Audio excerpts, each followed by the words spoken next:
Today I'm going to teach you how to code the Bracken from the game Lethal Company. The Bracken is an iconic creature who lurks in the darkness and stalks unsuspecting victims. A Bracken's behavior is defined by how the player reacts to it. For example, if a player stares at a Bracken for a short time, it gets shy and runs away. That's it, I'm out of here. But stare too long, and it turns aggressive and attacks.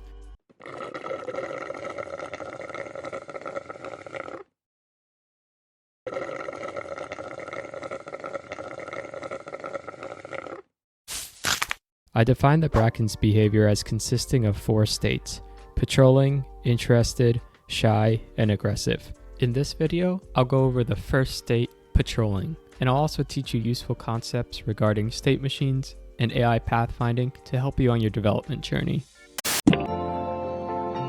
Let's open up a fresh Unity 3D project and create a 3D plane. Name the plane ground and set its scale to 5.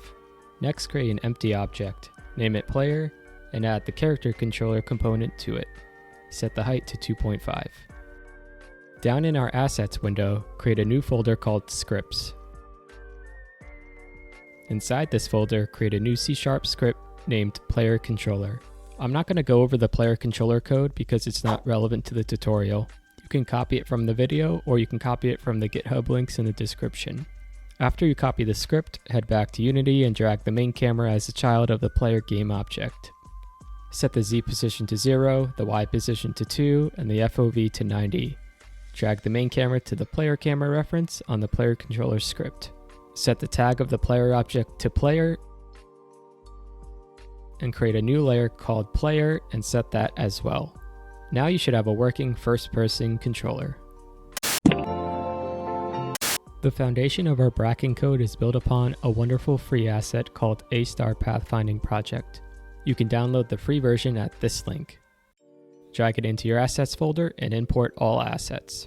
Create a new empty game object, name it Grid Manager, and add a component to it called Pathfinder. Under the Pathfinder settings, add a new grid graph, set the width and depth to 50. For center, set X to 0, Y to 0.1, and Z to 0. Set the diameter to 3, and for the obstacle layer mask, create a new layer called obstacle and set it there. Lastly, disable height testing, and you're good to go. Next, create an empty game object, name it Bracken, and for the model you can use any 3D model you have handy for now. You can download this bot model from Mixamo for free if you want. Once downloaded, drag the FBX file as a child of the Bracken, rename it model, and set the scale to 2. Create a new folder called Bracken. Inside this folder, create a new C# script called Bracken AI Path. Drag this script onto the Bracken object.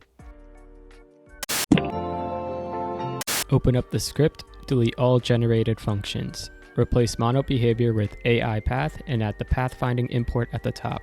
We are simply overriding the base AI path behavior to create a versatile way to notify other scripts of events related to the Bracken's movement.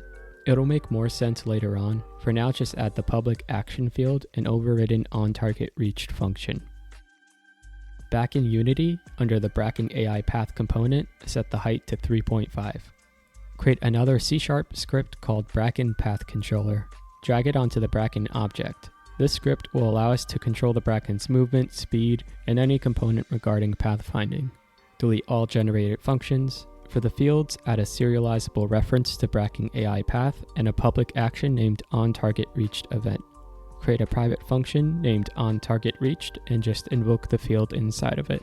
Add the Unity start function and bind the AI path.onTargetReached event action to the newly created function.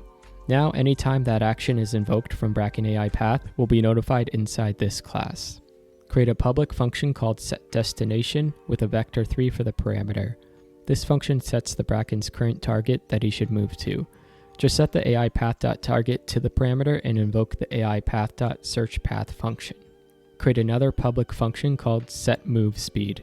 You guessed it, this sets the current move speed of the Bracken. Just set the AI path.maxSpeed to the past parameter. And that's enough of the Bracken path controller for now. We'll come back to it later. Head over to Unity and drag the Bracken AI Path component reference to the AI Path field in Bracken Path Controller. The Bracken has many different states, and to manage them all in a clean way, we are going to use a finite state machine. No 2,000 line nested if-else statements here. We're going to follow good code semantics. Fortunately for you, you can just copy the fsm.cs file from the video or the description. I'll link additional resources below if you want to learn more about state machines, but you'll likely get a good grasp of it after this video anyways. To manage the 4 different states of the Bracken, create a new file called Bracken FSM state type. This will be a public enum that is used to identify each state. Patrolling, when the Bracken is wandering about without a care in the world. Interested, when the Bracken spots a player and begins to stare at them. Shy, when the Bracken is interested in a player and the player stares back at the Bracken for just the right time. This causes the Bracken to get scared and run away. And aggressive, when the Bracken is interested in a player and the player stares back at the Bracken for just a little too long. The Bracken gets angry and chases the player. Next, create a new folder inside the Bracken folder called Helpers. Drag the Bracken AI Path.cs file into this new folder just to be a little more organized. Create a new file called Bracken FSM. This will be a base class that inherits the fsm.cs file you copied earlier. You can also just copy this file since it's just trivial state machine setup. You'll thank me later. All you need to know is that this is the class we will be referencing when changing the Bracken states. And remember, you're not a true programmer until you copy and paste code without understanding it fully. Let's create a new script called Bracken.cs. This will be our main controller for the Bracken itself. Inherit mono behavior and create a public field called Bracken FSM. Add the Unity start method and set the Bracken FSM field reference to a new instance. Eventually we have to add all possible state references to the Bracken FSM instance, but for now we can just set the starting state to patrolling. Add the Unity update method and just call Bracken FSM.update. This essentially allows the update method of whatever state we are in to run.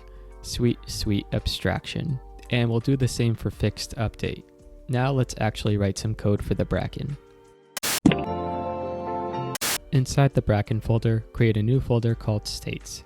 In here, create a new file called Bracken patrolling state.cs. Patrolling is one of the 4 states a Bracken could possibly be in. This class will inherit from Bracken FSM state, the file you copied earlier. Add the generated constructor and set the ID to Bracken FSM state type.patrolling. Next up are the fields. Patrol radius is used to determine the random position the Bracken should move to, up to 20 units away. Move speed is the move speed, and player detection radius is how far the Bracken will be searching for a player. Override the enter function, then head over to Bracken Path Controller to add logic to move to a random position. Create a private function called pickRandomPoint, which returns a random vector 3 within a given radius from the Bracken's transform. Next, create a public function called setRandomDestination with an int parameter.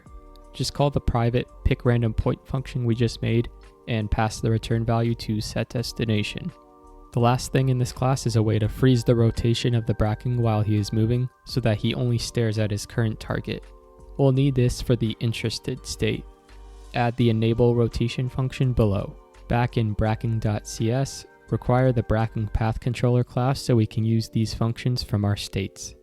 Add a field for the Path Controller and set the reference in the Unity awake function. Finally, head back to Bracken patrolling state. The code inside the enter function is ran each time the Bracken enters this state.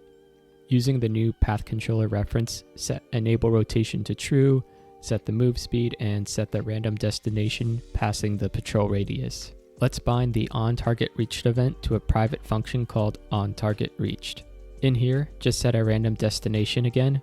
Essentially, every time the Bracken reaches his set destination, this function will be invoked and a new destination will be set, giving the impression that he is patrolling randomly. Override the exit function and remove the onTargetReached event binding to avoid any leaks. Exit is called whenever the Bracken exits this state and enters a new one. Override the update function. For now, just add a comment to change states when a player is nearby. Update is called once on every frame. Now you'll need these 2 files, player detector and bounds extensions. If you watched my coding coilhead video, then the code will look awfully familiar. After copying the two files, go back to Bracken.cs and require the player detector class. Add the field reference and set it in awake. Back where we left our comment in the patrolling state, add a condition to check if there are any players within the given radius. If so, then change the Bracken state to interested. In Bracken.cs, let's add the complete patrolling state instance to our state machine. Switch to Unity, add the Bracken.cs script to your Bracken object.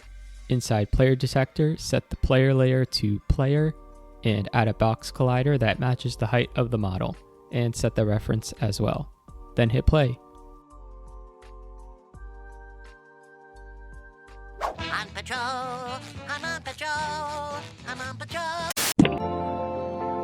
With the Bracken state machine set up and its first state, patrolling, implemented, you should have a solid foundation for the AI behind the infamous Bracken.